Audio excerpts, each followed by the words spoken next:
میں آتا ہے جسے حج فرض ہے اور وہ نہیں کرتا، آپ نے فرمایا مجھے کوئی پرواہ نہیں، یا یہودی ہو کے مرے یا عیسائی ہو کے مرے، توبہ توبہ، اللہ سب کی حفاظت فرمائے۔ حدیث میں آتا ہے جس مال کی زکوٰۃ نہ دی جائے گی وہ مال گنجا صاحب بنا کر قیامت کے دن اس کے گلے میں توق ڈالا جائے گا اور ڈسے گا کہ میں ہی تیرا مال ہوں، میں ہی تیرا خزانہ ہوں۔ حدیث میں آتا ہے اللہ نے اتنی زکوٰۃ مالداروں پر فرض کی ہے جو اس زمانے کے غریبوں کے لیے کافی ہو جائے۔ ہاں، آپ نے فرمایا میں قسم کھا کے کہتا ہوں، اللہ کے نبی کی بات ہے ہی پکی، آپ کو قسم کھانے کی ضرورت ہی کوئی نہیں، پھر بھی آپ نے قسم کھائی، کیوں؟ توجہ پیدا کرنے کے لیے، طلب پیدا کرنے کے لیے کہ بھی وہ کون سی بات ہے جس پر آپ قسم کھا رہے ہیں۔ اللہ کے نبی نے فرمایا میں قسم کھا کے کہتا ہوں کہ صدقہ کرنے سے مال میں کمی نہیں ہوتی، صدقہ کرنے سے مال میں کمی، جب ایمان بنے گا تو پھر یہ جذبہ آئے گا، خرچ کرنے کا شوق، ہاں، رمضان میں روزے کا شوق، دین سیکھنے کا شوق۔ ہاں، طالب علم، کیا لفظ بولا؟ سن رہے کہ سو رہے بھائی؟ تھک تو نہیں گئے؟ کیا لفظ بولا؟ طالب علم۔ اب سچی سچی بتاؤ، دھیان کدھر گیا، بڑوں کی طرف کہ بچوں کی طرف؟ دھیان کدھر گیا؟ طالب علم لفظ بول کر دھیان کدھر گیا؟ بچوں کی طرف۔ اچھا، بچے ہو گئے طالب علم، اور ہم کون ہو گئے؟ ہم کون ہو گئے بھائی؟ نہیں، ہم بھی سب کون ہیں؟ ہم سب کون ہیں بھائی؟ طالب علم، علم کی طلب، علم کی طلب رکھنے والے۔ تبلیغ میں محنت ہے، ہر مسلمان میں دین سیکھنے کا شوق پیدا ہو، دین سیکھنے کا شوق پیدا ہو۔ 1 2 3 4 5 6 7 8 9 10 11 12 13 جیسے یہ گنتی یاد ہے، اسی طرح ہمیں نماز کے فرائض یاد ہوں۔ نماز کے فرائض کیا ہیں، نماز کے واجبات کیا ہیں، جسے نماز پڑھنا فرض ہے، نماز کو سیکھنا بھی فرض ہے۔ اتنا ایمان سیکھنا جو نماز پہ کھڑا کر دے، اتنا ایمان سیکھنا بھی فرض ہے۔ ہاں، دین سیکھنے سے آتا ہے، بغیر سیکھے نہیں آتا۔ بجلی کا کام سیکھنا پڑتا ہے، درزی کا کام سیکھنا پڑتا ہے، گاڑی چلانا سیکھنا پڑتا ہے۔ او میرے بھائی، ہم مسلمان ہیں، اسلام کو بھی سیکھنا پڑتا ہے۔ ہمیں رواج کو نہیں دیکھنا، ہمیں رواج کو نہیں دیکھنا، ہمیں تو شریعت کو دیکھنا ہے۔ ہمیں فیشن کو نہیں دیکھنا، ہمیں تو سنت کو دیکھنا ہے۔ ہمیں برادری کو نہیں دیکھنا، ہمیں تو اللہ رسول کے حکم کو دیکھنا ہے۔ آج رواج کا پتہ ہے، شریعت کا نہیں پتہ، فیشن کا پتہ ہے، سنت کا نہیں پتہ۔ میں ایک جگہ گیا نا، ایک نوجوان تھا، اس نے شرٹ پہنی ہوئی تھی، پینٹ اور شرٹ، تو شرٹ نا اس کی الٹی۔ میں نے اس سے کہا بھائی تم نے شرٹ الٹی پہنی ہوئی ہے، تمہاری یہ شرٹ الٹی ہے۔ کہتا ہے نہیں مولوی صاحب، یہ فیشن ہے۔ یہ کیا ہے؟ ہاں، ایک فیکٹری میں گئے، وہاں پینٹیں بنتی تھی، پینٹیں نا، تو وہ کچھ لوگ بیٹھے ہوئے تھے، وہ انہوں نے ریگ مال سے پکڑا ہوا تھا، وہ پینٹوں کو نا خراب کر رہے تھے، کپڑے کو خراب کر رہے تھے، اس کو پھاڑ رہے تھے۔ میں نے کہا یہ کیا کر رہے بھائی، یہ پینٹوں کو خراب کر رہے ہیں؟ کہتے نہیں مولوی صاحب، آج کل فیشن ہے، تھوڑی سی پینٹ کیا ہو، پھٹی بھی ہو۔ استغفر اللہ۔ نہیں، ہمیں فیشن کو نہیں، ہمیں سنت کو دیکھنا ہے، ہمیں رواج کو نہیں، ہمیں شریعت کو دیکھنا ہے، ہمیں برادری کو نہیں، ہمیں تو اللہ رسول کے، ہم اللہ کے حکم کو دیکھنا ہے، ہمیں تو حضور صلی اللہ علیہ وسلم کے طریقے کو دیکھنا ہے۔ تبلیغ میں یہ محنت ہے کہ دین سیکھنے کا شوق آئے۔ ہاں، ایک بارات جا رہی تھی، توبہ توبہ، یہ واقعہ ہے، ایسی کہاوت نہیں ہے، یہ واقعہ میرا ایک دوست تھا، وہ کہنے لگا کہ میرے دوست کی شادی تھی تو بارات جا رہی تھی مسجد کی طرف، بارات جا رہی تھی، ڈھول اور ڈھمکا اور ناچ اور گانا اور میوزک، اور جا رہی ہے بارات کدھر؟ مسجد۔ کیوں؟ کہ دولہا نے شادی کے نفل پڑھنے ہیں۔ توبہ توبہ، دولہا نے شادی کے کیا ہے، ویسے کہیں مسجد گیا نہیں، اور شادی کے نفل فرض میں۔ تو کہتا مسجد کے باہر بارات کھڑی ہو گئی، مجھے انہوں نے کہا تم اس دولہا کے ساتھ جاؤ مسجد میں، اس نے نفل پڑھنے ہیں۔ تو میں اس کے ساتھ چلا گیا، میں بیٹھ گیا، میں نے کہا بھائی پڑھ لو نفل۔ کہتا پہلے تو کھڑا ہو کے ادھر ادھر دیکھتا رہا، پھر اس نے نیت باندھ لی، کہتا میں پاس بیٹھا ہوا ہوں، اب بڑی دیر ہو گئی، وہ کھڑا ہوا ہے، واجب ہوا۔ میں نے کہا بھائی شادی کے نفل ہیں، بڑے خوشو خصو سے پڑھے جا رہے ہیں۔ بہت دیر کھڑا رہا، پھر کھڑے کھڑے ہی سلام پھیر دیا اس نے، کھڑے کھڑے، یہ واقعہ ہے۔ کہتا میں نے اس سے کہا کہ بھائی تو نے شادی کے نفل پڑھے کہ نماز جنازہ پڑھی؟ نہ رکوع نہ سجدہ، بھئی یہ تو جنازے میں ہوتا ہے اللہ کے بندے، یہ تم نے کون سے نفل پڑھے؟ آئے ہائے، یہ ہے افسوس کی بات۔ آگے سے کہنے لگا سچی بات یہ ہے کہ مجھے نماز نہیں آتی ہے۔ اس جگہ جنازہ تھا، ایک بڑا افسر تھا، بہت بڑے افسر، ان کے پوتا، اس کا پوتا تھا 2 سال کا، وہ فوت ہو گیا۔ جنازے پڑھانے کے لیے انہوں نے بلایا ہمیں، تو ہم نے جنازے سے پہلے تھوڑی سی بات کی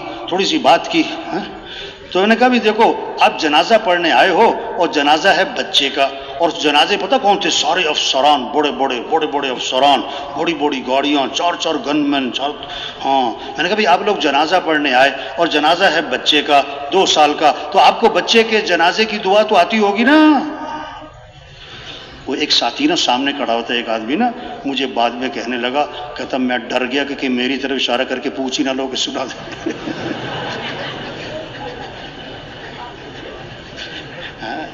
تو بھائی تبلیغ میں یہ کہہ رہے ہیں میرے بھائیوں، ہم مسلمان ہیں، ہمیں اللہ کو ساتھ لینا ہے، اللہ کو راضی کرنا ہے، 5 وقت نماز ہو، دین سیکھنے کا شوق ہو۔ اعمال سے زندگی بنتی ہے، مال سے زندگی نہیں بنتی، عمل کا شوق ہو۔ آج مالدار بننے کا شوق ہے، دیندار بننے کا شوق نہیں ہے۔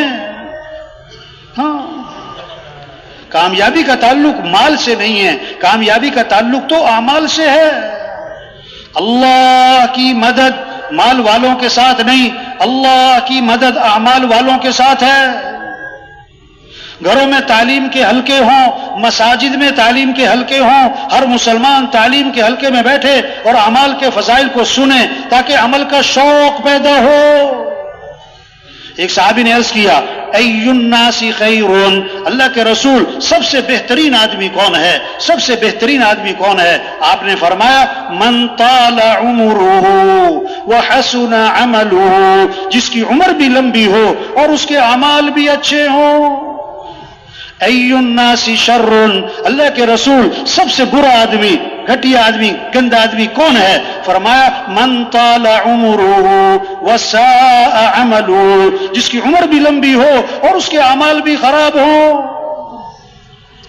ہاں، زندگی کے بننے کا تعلق مال سے نہیں، چیزوں سے نہیں، گاڑیوں سے نہیں، عہدوں سے نہیں، زندگی کے بننے کا تعلق اعمال سے ہے۔ ہاں، فقیر وہ نہیں جس کے پاس مال نہیں، فقیر وہ جس کی زندگی میں اعمال نہیں۔ ہاں، لیس الغنی بکثرت العرض، غنی وہ نہیں جس کے پاس مال بہت، دولت بہت، سامان بہت، نا، غنی وہ جو دل کا غنی۔ آج ہمیں ترس آتا ہے کس پر؟ جس کے پاس مال نہیں، کپڑے نہیں، برتن نہیں، زیور نہیں، فرنیچر نہیں، گاڑی نہیں، اور جس کی زندگی میں نماز نہیں، جس کی زندگی میں روزہ نہیں، جس کی زندگی میں اعمال نہیں، اس پہ ترس نہیں آتا ہے۔ صحابہ کے گھر چیزوں سے خالی تھے، اعمال سے بھرے ہوئے تھے، آج گھر چیزوں سے بھرتے جا رہے، اعمال سے خالی ہوتے جا رہے۔ ویران گھر وہ نہیں جس گھر میں مال اور چیزیں نہیں، ویران گھر وہ جس گھر میں اعمال نہیں۔ ہاں، آج عمل کا شوق نہیں ہے، تبلیغ میں عمل کا شوق پیدا کیا جا رہا ہے۔ آپ نے فرمایا، آج تم میں سے روزہ کس نے رکھا؟ یہ نہیں کہ آج تم میں سے پیسہ کس نے کمایا، پلاٹ کس نے خریدا، نہیں، آج تم میں سے روزہ کس نے رکھا؟ عمل کے بارے میں دریافت کیا۔ حضرت ابو بکر رضی اللہ عنہ نے عرض کیا، حضور میں نے روزہ رکھا، آج تم میں سے کسی مسکین کو کھانا کس نے کھلایا؟ کسی مسکین کو کھانا کس نے کھلایا؟ عمل کے بارے میں دریافت کیا۔ حضرت ابو بکر رضی اللہ عنہ نے عرض کیا، حضور میں نے مسکین کو کھانا بھی کھلایا۔ فرمایا، آج تم میں سے کسی جنازے میں شرکت کس نے کی؟ کسی جنازے میں شرکت کس نے کی؟ پھر عرض کیا، حضور جنازے میں شرکت بھی کی۔ فرمایا، آج تم میں سے کسی بیمار کی عیادت کس نے کی؟ عمل، بیمار کی عیادت کس نے کی؟ پھر عرض کیا، حضور بیمار کی عیادت بھی کی ہے۔ اس پر آپ نے فرمایا، جس آدمی میں یہ اعمال جمع ہو جائیں گے وہ تو سیدھا جنت میں جائے گا۔ وہ سیدھا کہاں جائے گا؟ ہر آدمی مالدار نہیں بن سکتا، دیندار بن سکتا ہے۔ ہر آدمی مال والا نہیں بن سکتا، ہر آدمی عمل والا بن سکتا ہے۔ صحابہ کی جو دوڑ تھی مال کی نہیں تھی، چیزوں کی نہیں تھی، صحابہ کی دوڑ تھی اعمال کی، صحابہ کی دوڑ تھی اعمال کی، صحابہ کے شوق تھے اعمال کے۔ ایک عجیب مقدمہ آپ کی خدمت میں آیا، غریب صحابہ اکٹھے ہوئے اور آپ کی خدمت میں حاضر ہوئے اور عرض کی، اللہ کے رسول یہ مالدار بھائی ہم سے آگے نکل گئے،